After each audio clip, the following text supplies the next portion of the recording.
Hello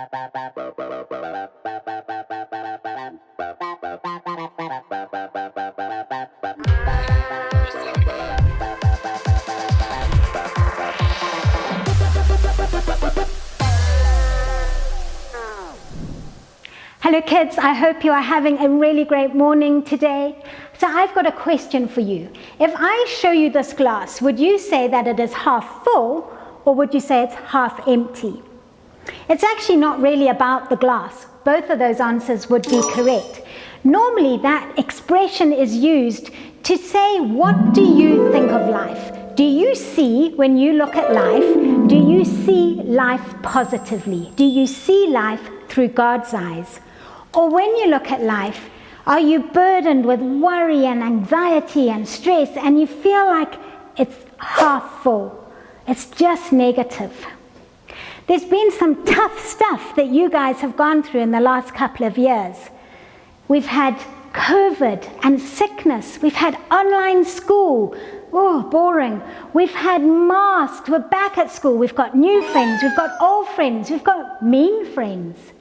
It's been really quite hard, and I'm sure that many of you have felt that maybe life is a little bit half empty. I want you to think about the last bad day you had. Maybe because we're all out of routine, you slept in and you got to school late and your teacher was very cross and told you off. Or those friends who you've been so looking forward to spending time with, once you're back at school, they're actually quite mean and they're not nice to you at all. Or maybe you've just had a weekend where you had lots of chores yesterday and you feel like you've had a bad day. My question for you is, how do you respond to those bad days? Do you throw a fit and you shout at someone, or you do something that you know you shouldn't? Sometimes we kick a ball around the garden just to let off some steam, or we jump on our bike and ride around. Sometimes we have another way of letting off steam, of making ourselves feel better. Sometimes we get to eat some chocolate. A very nice big bar of chocolate this is. And the advertisers would tell us that chocolate will make everything better.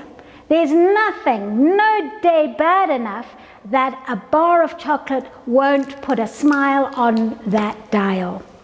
And God made cocoa trees and chocolate comes from cocoa trees, so maybe they're right. But seriously, what I want us to remember today is that God has created everything. Yes, He's made chocolate.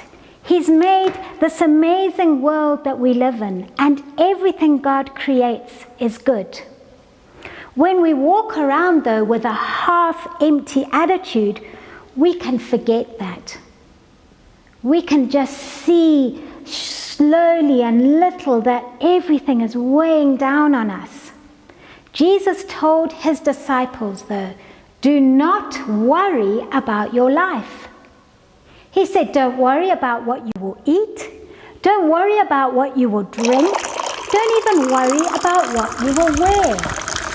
He said that. Practical things, the basic things that everybody needs. Don't worry about those. And then He said to His disciples, look at the birds of the air. Look at the flowers in the valley. They don't sow or reap. They don't bring in a harvest. They don't go to the factory and make clothing. And yet Solomon, in all his splendor, the most wealthy man on earth, never looked as magnificent as the birds and the flowers. In this passage, Jesus was really reminding His disciples that He loves and will look after everything He made. And yes, He said that's the birds and the flowers. But then He said, but you are my child. You are created in my image. You are created to be like me. Do you really think that I will not look after you more than all these other things? You are more precious to me than anything. And children, I'm not saying that we're going to have no bad days. We are.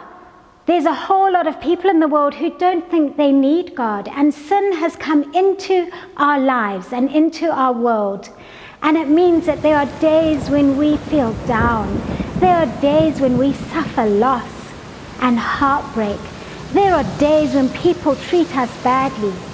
But what Jesus wants to ask you is, how are you looking at those days? And when you see those days, do you see me with you? Because I am.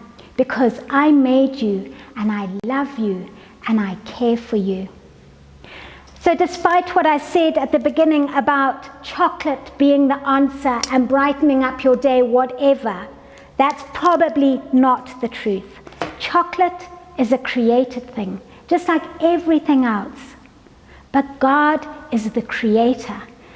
God, our Father in heaven, has created everything. He's given us this amazing world to enjoy. But He's also given His Son to die on the cross and to take all these burdens and all these sins, the things that we do wrong that cause us to feel heartbroken, that cause trouble in our families' lives. He's taken all of that, and He asks that we choose to be with Him. What He's given us for those who love Him is a place in heaven for eternity. It's an amazing thing. So children, the glass never has to be half empty when we have Jesus with us. In fact, the glass of our life can be filled with goodness and an abundance. When you have a bad day, take a moment to pause and think about the God who created you, the God who made the heavens and the earth, the God who loves you, the God who could calm the storm with His words. He is amazing. He is all-powerful, and He loves you. Jesus finished by saying, do not worry about these things. Don't seek after having the right clothes, having the right look, getting the best grades so that you're better than everyone else. Do your best, and then talk to God about the rest, because He says, seek me, seek what I have for your life, and all those other things will be given to you. It's a great challenge for us, and it's one I really want you to think about. And every day when you have that little worry that comes peeping into your head, you step it back and you say, no, I am fearfully and wonderfully made in the image of God, and He is for me. All right, guys, have a great morning. I hope you enjoy the craft and you have some fun in the games in your classrooms. God bless.